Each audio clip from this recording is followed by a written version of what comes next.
this is our resolution that I'll present to Colonel Mack.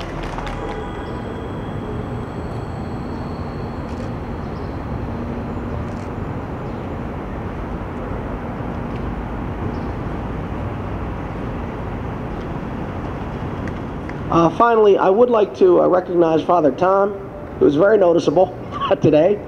Thank you, Father, for being here, and all of our veterans, our police officers, law enforcement, all who are here. Finally, I'd like to just consider that throughout the history of our nations and peoples of America, from Ireland to Poland, from Africa to Asia to Latin America, at times God disperses his people from their homelands abroad. And we may wonder why we have been dispersed. Is it for good or for ill?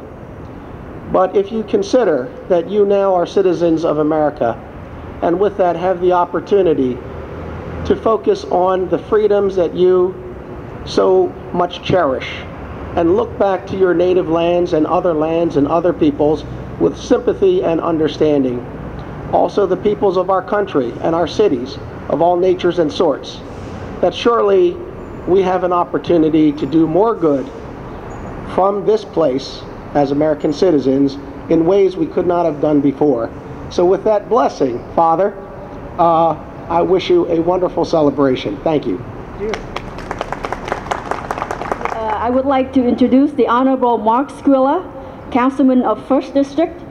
Well, thank you, and it's a pleasure and an honor to be here today with all of you as we raise the flag for the Republic of Vietnam above Philadelphia City Hall. On this day in 1975, Saigon, the capital of the Republic of Vietnam, fell to the Communist forces of North Vietnam, supported by China and the Soviet Union. As a result, more than 1 million Vietnamese Southerners, including over 100,000 Boat people, risked their lives to escape political and religious repression for freedom. Philadelphia has become the adopted home of many of the Vietnamese Americans.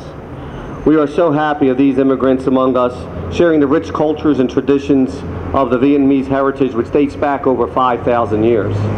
The contribution greatly to our society by living, working, and raising their children here in Philadelphia. And I'd like to thank Quang Mac for organizing today's festival and wish him well, and to realize how important it is for you to keep hold of your heritage and keep hold of the language that you speak. So often people come here to America and are so happy to be here, and sometimes we forget where we came from and who we are. But I just want to say, go out there, be strong, be happy where you came from, be happy where you are, but always keep hold of your heritage and keep hold of your culture and keep hold of your language. Congratulations. Thank you. And now I would like to invite Dr. Jung Trin to the podium. He will introduce our next guest speaker. Ladies and gentlemen, it's an honor for me to introduce to you Colonel Samuel Hayes, Commander 56th Striker Brigade Combat Team 28th Infantry Division, Horsham Air Guard Station, Horsham, Pennsylvania. Colonel Sam Hayes assumed command of the 56th Striker Brigade Combat Team on May 31st, 2012.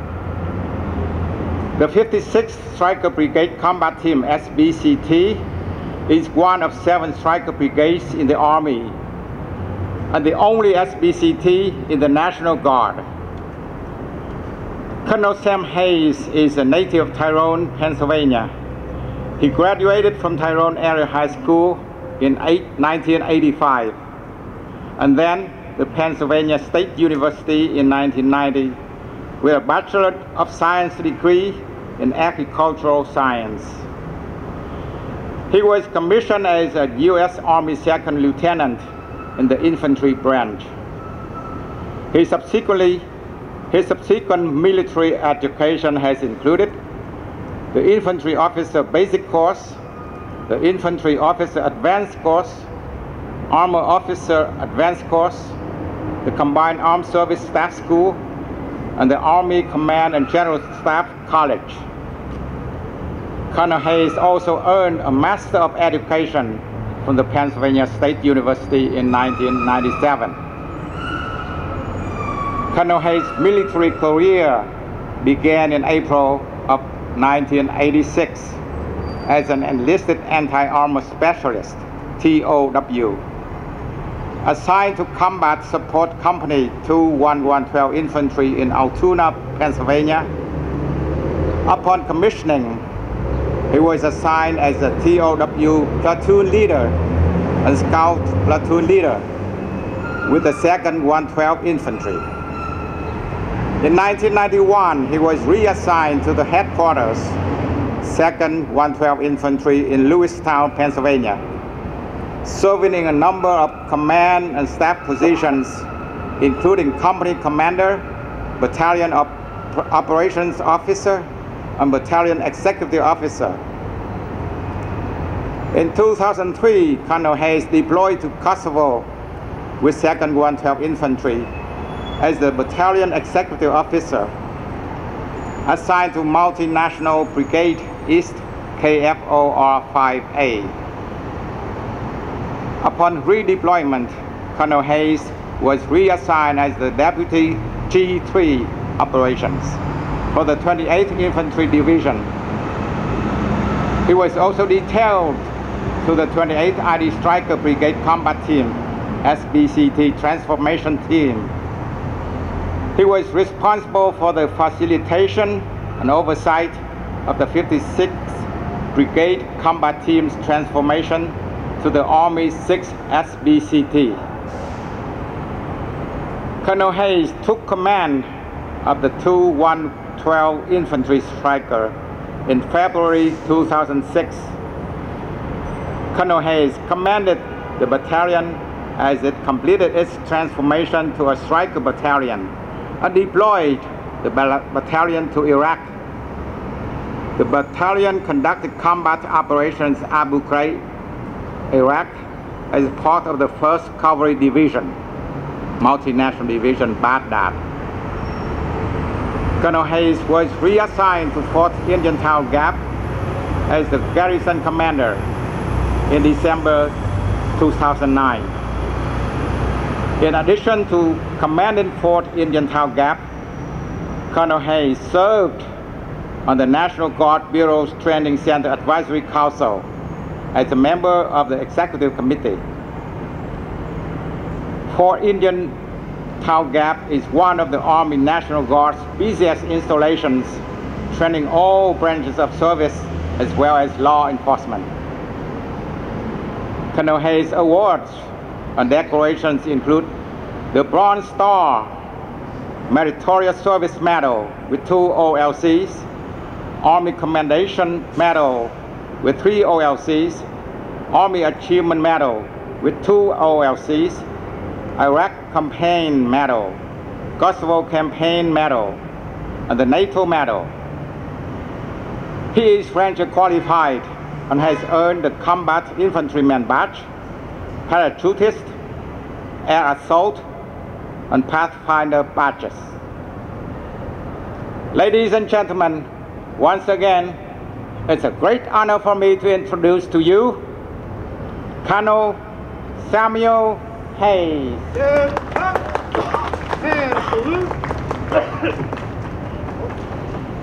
Good morning, everyone. Ladies and gentlemen, thank you for allowing me to participate in this event, reaffirming the partnership we have as two nations. And as we try to remember the history and the proud history that we share, and today we want to gather to acknowledge an ideal of freedom. We remember the struggle for the fundamental right for self-determination. We honor those who devoted themselves to liberating the oppressed and fighting the evils of communism. It has taken us decades to heal the scar of the Vietnam War on both sides of the Pacific. While Vietnam was not my war, I feel a bond with the men and women who fought for justice and freedom during that painful time in both our countries' histories. I have several personal connections to Vietnam. Each has affected me as a military professional and as a human being. I was born in November of 1966, and it was deep into my father's deployment to Southeast Asia. His experience in Vietnam helped shape my professional as well as my personal life. The stoic commitment to mission completion, the devotion to freedom, and the unwavering professionalism are all those things that my father taught me. These principles were further reinforced during my undergraduate years at Penn State. My appreciation for freedom and the struggle of the Vietnamese people was reinforced by my roommate, Han Vu Duong. Vu, as he was known to us, was a refugee from Hue. He spent several months at 49 Town Gap after leaving Vietnam with his family. Vu unknowingly left a lasting impression on me. He became a citizen and joined the Army, serving as an enlisted man for a tour as a combat medic before enrolling in Penn State ROT himself. He devoted himself to that same ideal, like so many before him. While roommates, he served as an inspiration. If a kid from Hue could overcome the difficulty of being a refugee and assimilating into a strange country, I think I could overcome the challenge of academia and the demands of ROTC. Today we gather again to reaffirm those same beliefs and celebrate the ultimate victory over oppression and the fundamental freedoms that every human deserves. We remember the struggle of the thousands of boat people in their stalwart pursuit of life beyond the pain of communism. As we honor these patriots, in Vietnamese and American, let us ensure that we never forget the freedom and justice that is so important to them. So today I stand here before you as one of the commander of the Stryker Brigade here in Philadelphia. Thankfully, one of those influences was a refugee from Hue and a U.S. soldier who fought for freedom and justice. So it's truly an honor to be with you all today as we celebrate the partnership, the enduring bond that was forged over 40 years ago. My hope is that we never have to experience the scourge of tyranny and the oppression of communism again. So as we raise the flag in the birthplace of American liberty, let us commit ourselves to personal freedom and that precious liberty that so many preserved with personal sacrifice and shed blood. Thank you. We have a pleasure of having Judge James De Leon from the Municipal Court.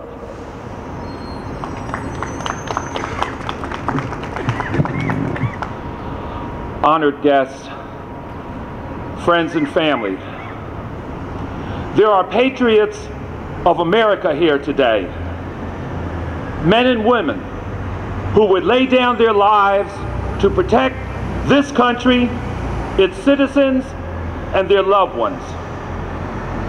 There are patriots of Vietnam here today, men and women who would give their lives for the country, people, and relatives who they hold so dear, Vietnam.